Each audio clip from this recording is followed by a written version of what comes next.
Материнский инстинкт может спасти положение, когда важна каждая секунда. Когда ребенок Аманды Палмер не переставал плакать во время семейного обеда, она и представить себе не могла, что их обычный день превратится в отчаянную гонку со временем. То, что она обнаружила на ноге своего ребенка, заставило бы любого родителя позвать на помощь. Пронзительный крик эхом разнесся по переполненному ресторану, заставив всех обернуться, а разговоры оборваться на полуслове. Личико пятимесячной Синди Палмер приобрело тревожный оттенок красного. Ее крошечные кулачки крепко сжались, когда она издала еще один душераздирающий крик. Это не было похоже на ее обычное поведение. В этих криках было что-то необычное, что заставило сердце ее матери забиться быстрее от растущей паники. Другие посетители пытались сделать вид, что не наблюдают за происходящим, но их косые взгляды и озабоченный шепот было невозможно не заметить. За годы работы медсестрой Аманда имела дело с бесчисленным количеством плачущих младенцев. Она повидала все, от легких коликов до серьезных осложнений. Но что-то в плаче Синди заставило ее забеспокоиться. Ее дочь была не просто капризной, ей было больно. Но от чего? Малышку покормили всего час назад.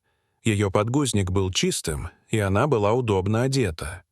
К их столику подошел менеджер ресторана, на лице которого было написано беспокойство. «Можем ли мы чем-нибудь помочь?» — спросил он, искренне беспокоясь о явно расстроенном ребенке. Аманда покачала головой, перебирая в уме возможные причины беспрецедентного плача дочери. За свою карьеру медсестры она узнала, что когда младенцы безутешно плачут, это часто происходит из-за чего-то незначительного для взрослых, но потенциально неприятного или даже опасного для младенца. Шли минуты, и ситуация становилась все более отчаянной. Джек, отец Синди, пытался корчить глупые выражения лица, звенеть ключами и даже напевать любимую колыбельную дочери, но ничего не помогло. Люди вокруг начали покидать ресторан, бросая на семью сочувственные взгляды, когда проходили мимо. Пожилая пара за соседним столиком, отмечавшая годовщину свадьбы, прервала празднование, чтобы предложить помощь. Женщина, представившаяся Мартой, упомянула, что до выхода на пенсию она проработала педиатром 30 лет. Иногда самые простые вещи причиняют больше всего страданий. Сознанием дела сказала она, наблюдая, как Аманда делает все возможное, чтобы успокоить Синди. «Может, нам стоит отвезти ее в больницу», — предложил Джек напряженным от волнения голосом. Он протянул руку, чтобы погладить Синди по щеке, но тут же удивленно отдернул ее. «Аманда, она вся горит». Паника в его голосе соответствовала страху, который нарастал в груди Аманды. Как часто говорят медицинские работники, родительский инстинкт в сочетании с лихорадкой — это то, что никогда нельзя игнорировать. Когда Джек заподозрил, что у Синди поднялась температура, у Аманды сработали инстинкты кормилицы. Она знала, что дети могут быстро перегреваться, когда их расстраивают, а когда Синди так сильно плачет, важна каждая секунда. Не колеблясь, она начала снимать с Синди верхнюю одежду, лихорадочно пытаясь найти причину расстройства дочери. Аманда вспомнила свои тренировки, особенно советы доктора Томпсона, своего любимого инструктора. Он всегда говорил: «Сначала посмотри на очевидное». Эти слова не выходили у нее из головы, когда она осматривала дочь. Она начала с того, что сняла с Синди легкий свитер, но это не помогло. Затем Аманда заметила, что на крошечных ножках Синди надеты милые носочки. Когда она сняла первый носок, все казалось в порядке, но крики Синди стали еще громче, когда она потянулась за вторым. И тогда Аманда увидела, что вокруг пальца на второй ноге Синди, едва заметная на фоне красной воспаленной кожи, тонкая темная полоска. Аманда сразу узнала ее. Это жгут из волос. Она вспомнила случай из своего тренинга, когда несвоевременная диагностика привела к серьезным последствиям. Прядь волос, вероятно, принадлежавшая Аманде, каким-то образом попала в носок Синди и обвилась вокруг ее крошечного пальца. При каждом движении она натягивалась, перекрывая приток крови. Палец на ноге распух, что свидетельствовало об ограничении кровотока.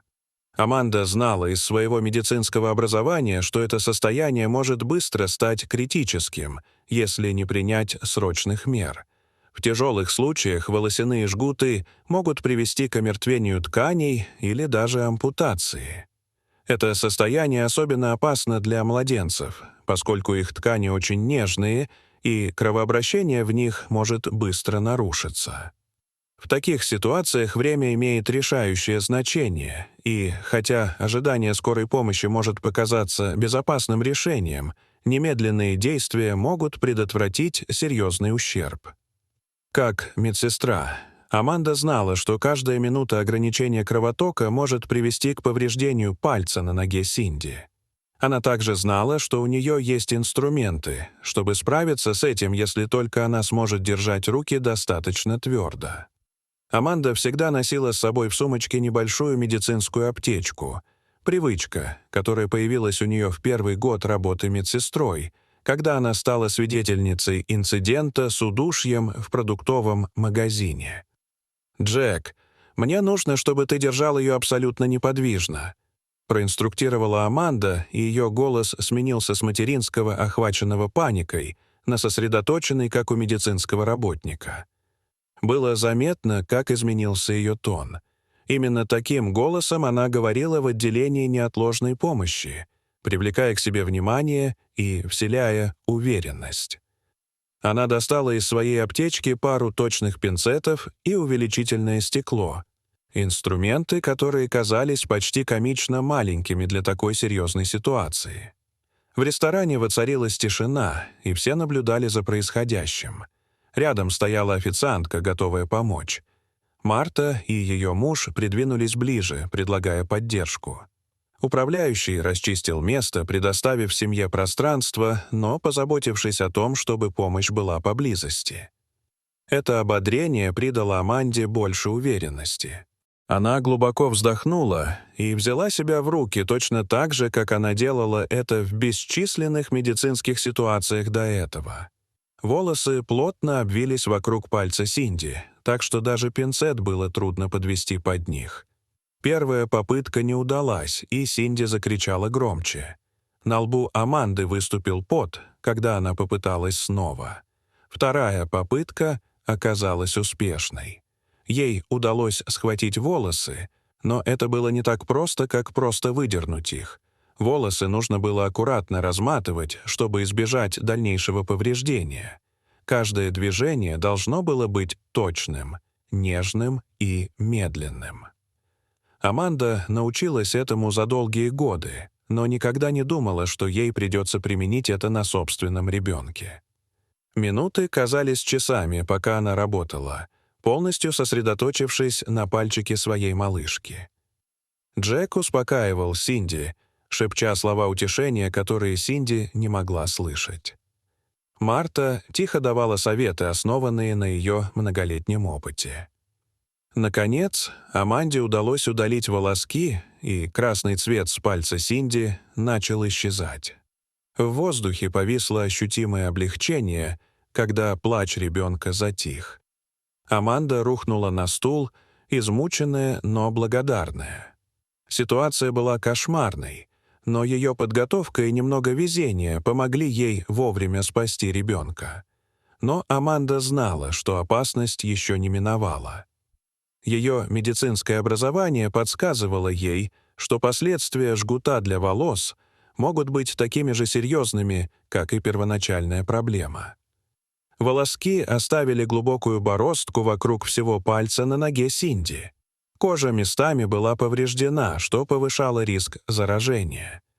Теперь пришло время позвонить в скорую не в качестве экстренной меры, а в качестве необходимой предосторожности. Прибывшие медики похвалили Аманду за быстроту мышления и умелую реакцию, подтвердив то, что она уже знала. Жгут для волос был перехвачен как раз вовремя. Еще немного, и ситуация могла бы стать гораздо серьезнее. Они настояли на том, чтобы доставить Синди в больницу для надлежащего обследования, и Аманда от всего сердца поддержала эту меру предосторожности.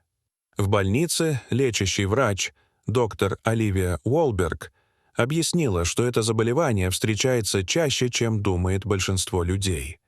Особенно у детей с длинноволосыми родителями постоянное движение в носках и варежках может привести к тому, что выбившиеся волосы будут обматываться все туже и туже, пока не возникнет необходимость в неотложной медицинской помощи. Дорогие зрители, что бы вы сделали, если бы ваш ребенок не переставал плакать? И слышали ли вы когда-нибудь о синдроме скручивания волос? Расскажите, пожалуйста, в комментариях. А если вам понравилось это видео, то ставьте лайк и подписывайтесь на наш канал. До свидания.